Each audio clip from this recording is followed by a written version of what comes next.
ভারতের মাটি হলো মুসলমানের বাপের পৈতৃক ভিটা।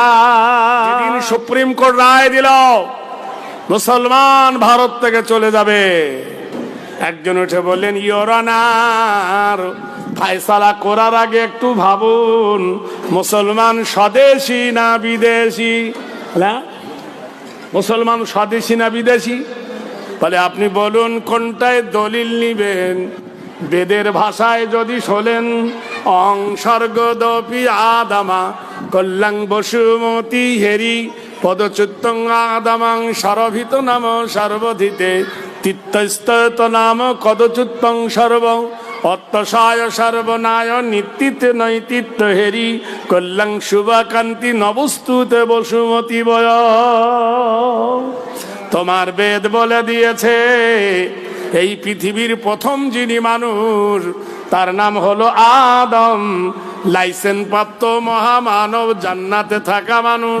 সেই আদমকে আল্লাহ জমিনে নামিয়ে দিলেন ভারতের মাটিতে। এই আদমের মাটি হলো ভারত। প্রথম যার পা ছুঁলো ভারতে। আর মুসলমান সেই আদমের বেটা, ওয়ালা কাদ কাররামনা বানি আদম। মুসলমানেরা হলো আদমের বেটা। তাহলে ভারতের মাটি হলো মুসলমানের বাপের পৈতৃক ভিটা। জোরে জোরে বলুন। এটা আমাদের কেনা সম্পত্তি নয়, বাপের সম্পত্তি। তা বাপের জমি বেটা পাবে কিনা? যদি আপনি দলিল না মানেন তাহলে আপনি আসুন থিওরি মানুন না প্র্যাকটিক্যাল মানুন। বলুন তো, বাংলাদেশ থেকে এলো জ্যোতি বসু, ইন্ডিয়া এসে হলো স্বদেশী। বুদ্ধ বাবু বাংলাদেশ থেকে এসে ইন্ডিয়া হলো স্বদেশী। প্রণব মুখার্জি বাংলাদেশ থেকে ইন্ডিয়া এসে হলো স্বদেশী। সোনিয়া গান্ধী ইটালি থেকে এসে স্বদেশী। অধীর রঞ্জন চৌধুরী বাংলাদেশ থেকে এসে ভারতে হলো স্বদেশী।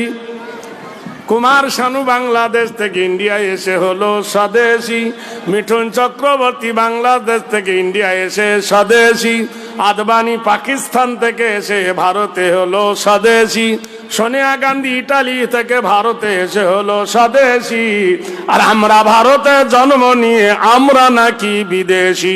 সিঙ্গাড়ার ভিতরে আলু ঢুকলো কি করে?